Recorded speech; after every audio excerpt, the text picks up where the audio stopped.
Hoy en Diálogos FAES viene a nuestra conversación Cristina Crespo Palomares. La profesora Crespo Palomares es miembro del patronato de la Fundación y directora del Instituto Franklin de Estudios Norteamericanos de la Universidad de Alcalá de Henares.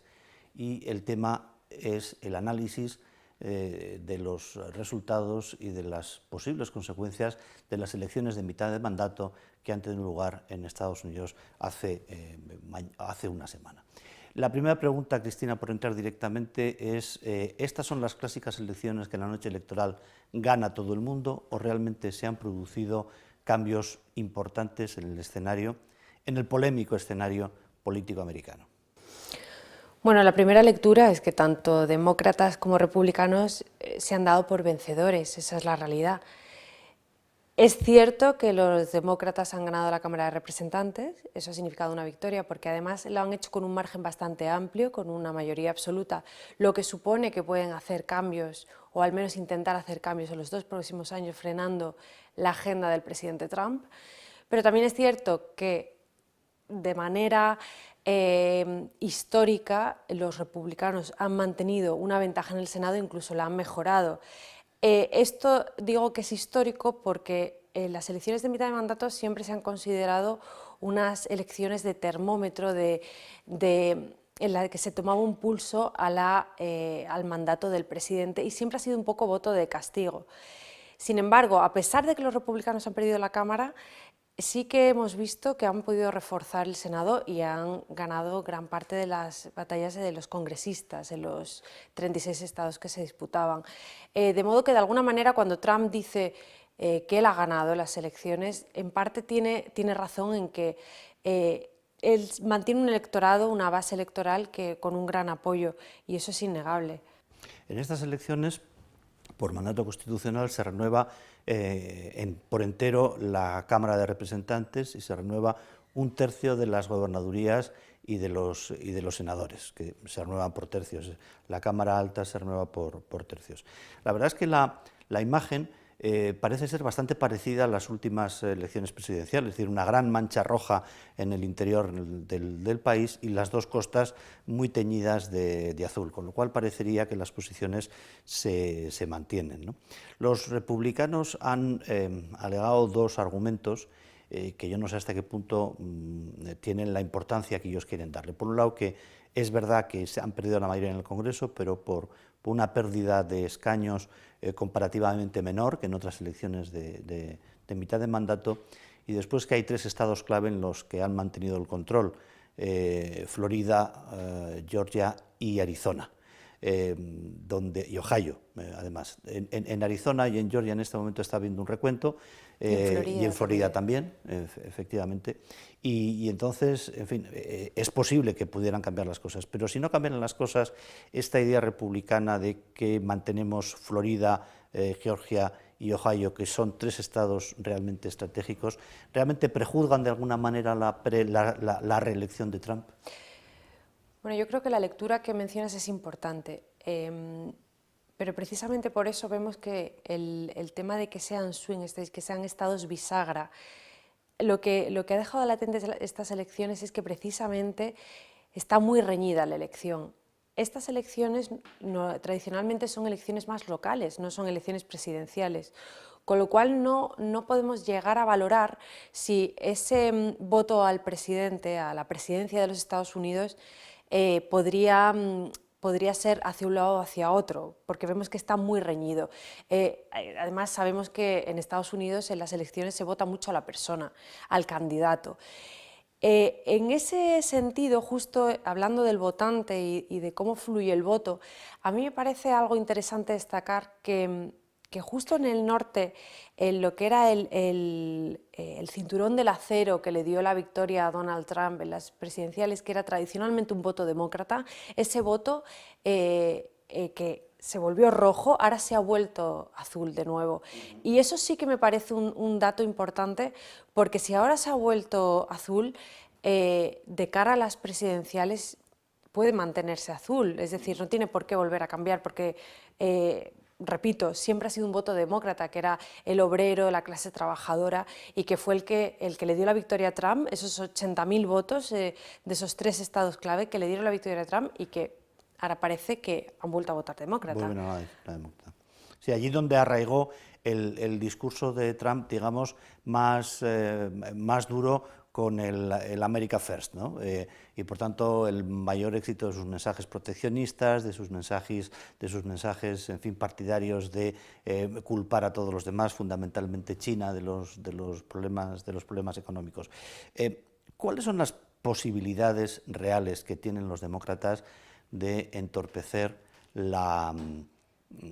digamos, el proceso político con su mayoría en la Cámara de Representantes? Los demócratas ahora pueden cuestionar y pueden impedir muchos nombramientos. Pueden iniciar el proceso de impeachment, el proceso de juicio político de destitución del presidente, aunque no creo que lo hagan, porque al final se toparía con el Senado y el Senado, que está en manos republicanas, no permitiría que el presidente cayera. Y eso además supondría un desgaste para el Partido Demócrata. Pero sí que pueden realizar un juicio político para otros puestos, por ejemplo, del juez Kavanaugh. Del juez Kavanaugh sí podrían iniciar un proceso de destitución, un proceso de impeachment. También pueden iniciar otros procedimientos, como es pues pedirle, como ya han hecho anteriormente, pero esta vez con más autoridad pueden pedirle al presidente su declaración de la renta, que lo van a hacer. Y pueden además, pues como decía, bloquear muchas acciones del presidente, que no todas él tiene la potestad pues, de pasar con los poderes presidenciales ni con el Senado. Digamos que va a ser una época, los próximos 2 años de la administración Trump van a ser más complicados. Aunque hemos visto que se refuerza en el seno de su partido, porque el Partido Republicano creo que después de estas midterm ha cerrado filas en torno a Trump, el Partido Demócrata también se refuerza un poquito y coge alas para poder estar en contra de toda esa agenda y todas esas políticas del presidente. Fue llamativa la conferencia de prensa de Trump después de las elecciones, cuando él, por un lado, hace un gran elogio de la líder demócrata en la Cámara de Representantes, de Nancy Pelosi, que previsiblemente será la interlocutora política que tenga la Casa Blanca para intentar acuerdos, y cuando al mismo tiempo, en fin, se empieza a extender esa doble cara de Trump, que por un lado es un hombre muy impositivo, es un hombre autoritario, pero que por otra parte, cuando le ha interesado también, él saca a relucir su parte de empresario, de hombre que sabe negociar y que sabe llegar a acuerdos, porque a lo largo de su trayectoria empresarial lo ha acreditado. Y que en este momento él de alguna manera venía a anunciar que él iba a desplegar sus habilidades negociadoras para poder alcanzar acuerdos importantes con la mayoría demócrata en la Cámara en el Congreso, en la Cámara de Representantes. ¿Cuál crees tú que va a ser el verdadero Trump que vamos a ver? Indiscutiblemente va a tener que negociar, pero Trump va a seguir su política a golpe de tuit. Hemos visto lo que ha pasado precisamente en la siguiente rueda de prensa con el periodista de CNN y con las distintas batallas que sigue con los demócratas. Es más, él dijo que si los demócratas iniciaban acusaciones e investigaciones sobre él las iba a hacer aún más duras sobre los demócratas. Así que yo creo que el tono del discurso del presidente no ha cambiado. Simplemente ha hecho una lectura inicial de lo que han sido los resultados, de una manera, pues, digamos, cordial inicial, pero después se ha vuelto el propio Trump y el mismo Trump de siempre que conocemos, un Trump mucho más agresivo, mucho más acusante, es el mismo de siempre, creo yo. Trump ha ganado ya algunas batallas políticas importantes, la última es la del juez Kavanaugh, y por otra parte los indicadores económicos en los Estados Unidos son realmente impresionantes, y eso lo reconoce todo el mundo, es decir, sus políticas de estímulo están dando resultado, el empleo se encuentra en mínimos verdaderamente históricos y además con una mejora sustancial en todos los segmentos de población, ¿no? Eso significa entonces que no solamente es la economía, estúpido, ¿no? Volviendo a la famosa recomendación que le hicieron a Clinton, sino que realmente hay otros factores que empiezan a estar ya muy presentes en esta presidencia y que no significa que una recuperación económica y un bienestar económico como el que se está produciendo sea garantía de reelección, entiendo. Bueno, como has mencionado, esos son precisamente los indicadores que avalan la presidencia de Trump y sobre los que él se sostiene para una reelección. Él ya está preparando su candidatura, él está llenando el terreno, ya lleva recaudado más que cualquier otro candidato a estas alturas para una carrera presidencial y probablemente tenga bueno, al menos muchas papeletas para ganarlas. Sí es cierto que hay otros papeles encima de la mesa, pero para el sector republicano no, es decir, para el votante republicano, muchos de los votantes republicanos afirman no gustarles su presidente, pero si dicen está cumpliendo la agenda y está cumpliendo lo prometido y sobre todo está haciendo lo que yo como votante republicano es lo que quiero es un juez conservador, ya lleva 2 jueces conservadores y puede que por contexto temporal vaya a haber un tercero, porque acabamos de ver que una de las jueces está ingresada en el hospital, son muy mayores, los jueces precisamente más mayores que hay en el Tribunal Supremo son demócratas, es decir, que la coyuntura podría hacer que Trump pudiera elegir más jueces conservadores, lo cual dentro de la agenda del Partido Republicano, o más que del partido, más del votante republicano, eso significaría una victoria. Y por otro lado, obviamente, la economía, la bajada de impuestos, todo esto son indicadores que cualquier candidato del Partido Republicano habría hecho. No son, digamos que no son iniciativas puramente de Trump. ¿Qué ocurre? Que Trump, por su forma de gobernar, por su figura misma, por su hacer, lo que está haciendo es movilizar lo que es el votante demócrata y distintos candidatos, como hemos visto que han salido en las midterm, distintos candidatos dentro del Partido Demócrata. Estamos viendo que hay más mujeres que nunca, más variedad intercultural que nunca. El Congreso hoy, de nuevo, más que nunca está dividido, está polarizado, además entre el Partido Republicano y el Partido Demócrata, pero porque el Partido Republicano o los congresistas republicanos son mucho más mayores, son hombres y son blancos, mientras que los congresistas del lado demócrata hay mucha más variedad, son muchísimo más jóvenes, gran variedad de mujeres y además de distinto tipo. Hay, lo hemos visto, hay de distinta tendencia sexual, de distinta raza, de distintas religiones, y eso es algo inédito. Entonces, eso lo que muestra es que el país cada vez está más polarizado, y con ello los 2 partidos y sus votantes. Es verdad que los demócratas parece que se han puesto a la tarea de reconstruir esa gran alianza social en la que siempre ellos han descansado para conseguir sus mayorías.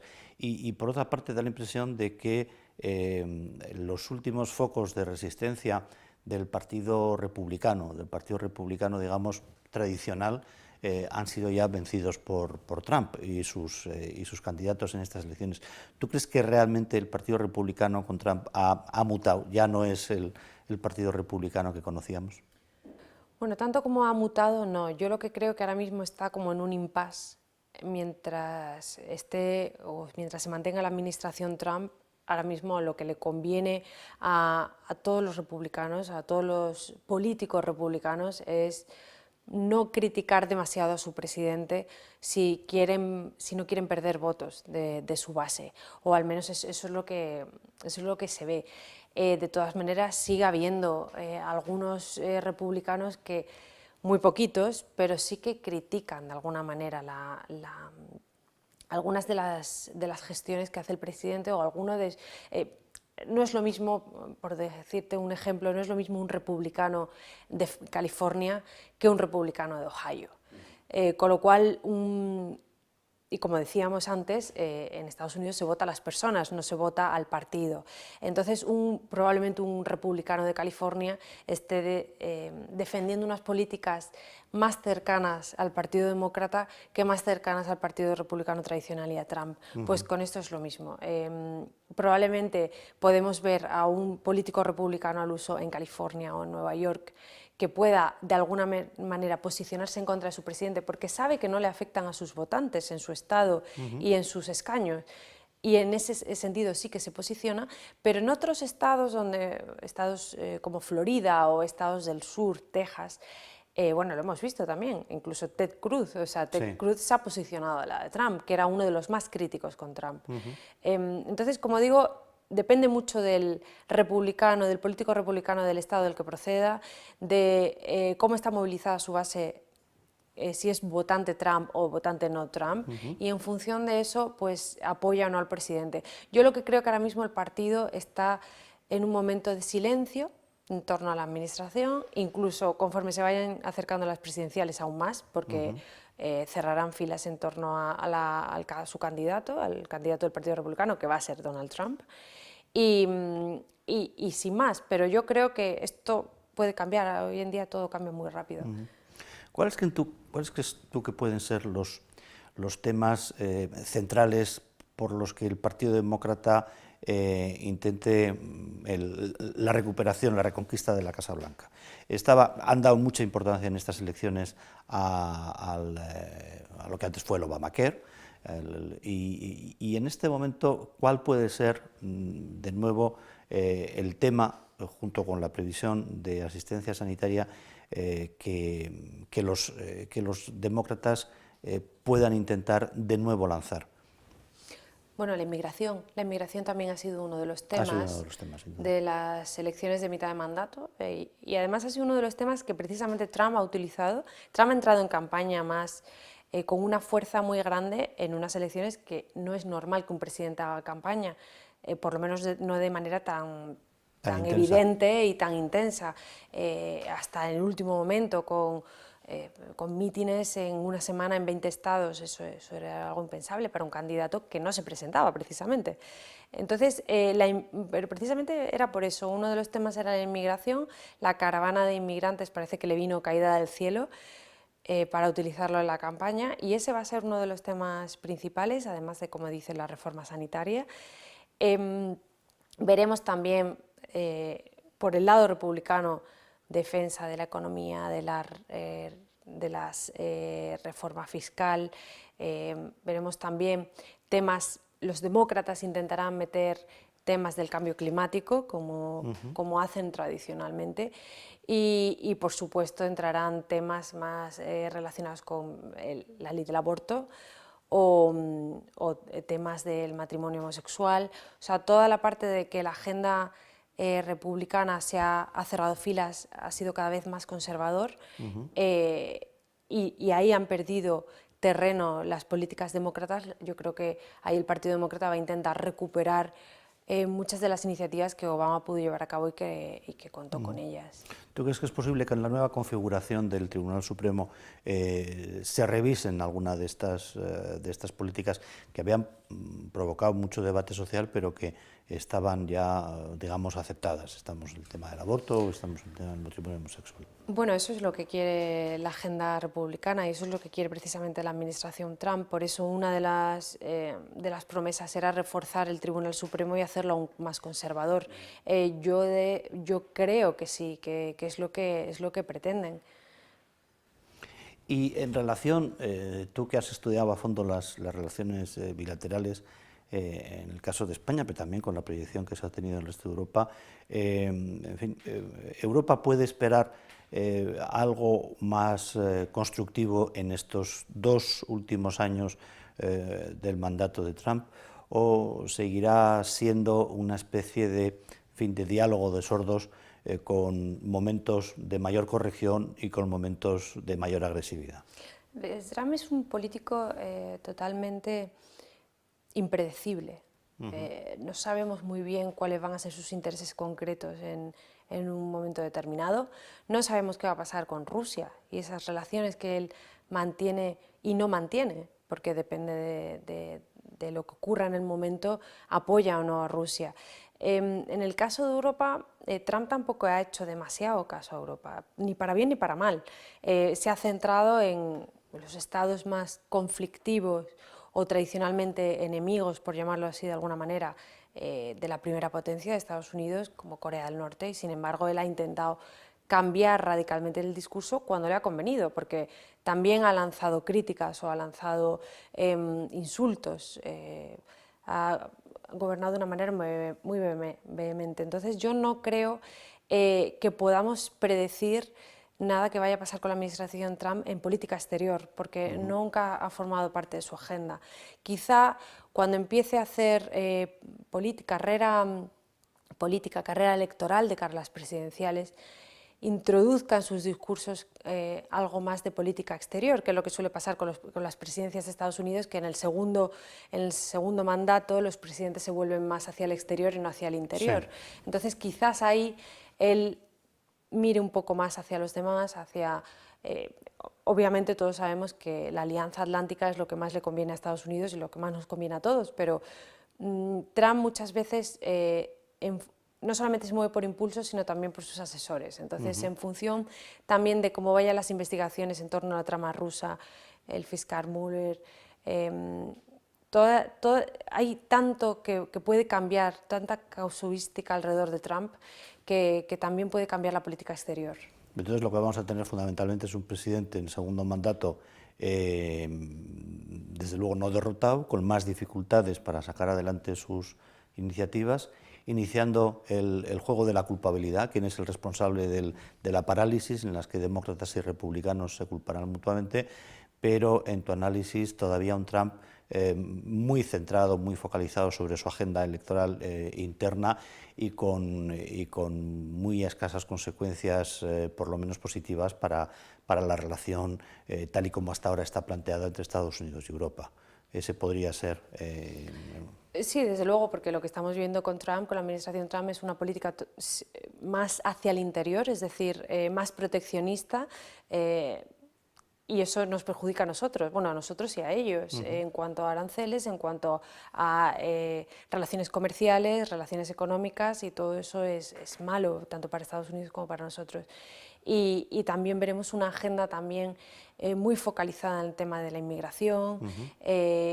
Él, como dices, culpa siempre al exterior, culpa a los demás, y yo creo que va incluso a recrudecer aún más su discurso en torno a las élites de Washington que intentan perjudicarle, porque ahora que vamos a ver que los demócratas van a lanzar más investigaciones, a estar todavía más detrás de la administración, él va a ver enemigos por todas partes, dentro de esa burbuja que es Washington, dentro del estado de Virginia.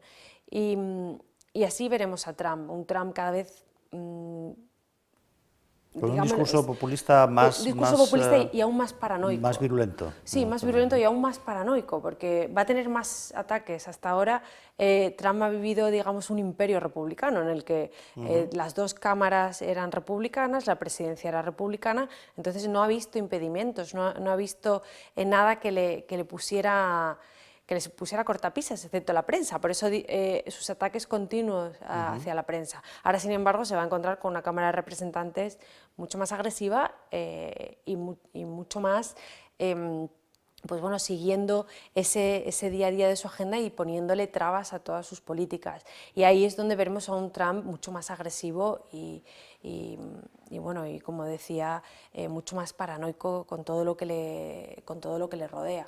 Pues Cristina, te agradecemos mucho, porque lo que sí desde luego parece es que como directora del Instituto Franklin y como observadora y analista de Estados Unidos vas a seguir teniendo mucho trabajo y vas a tener que afinar mucho todos los instrumentos de análisis, ¿no? Pero han sido muy interesantes tus consideraciones en relación con este acontecimiento político de primer orden del que sin duda se van a seguir derivando consecuencias que te invitamos a seguir analizando con nosotros aquí. Muchas gracias. Muchas gracias, igualmente.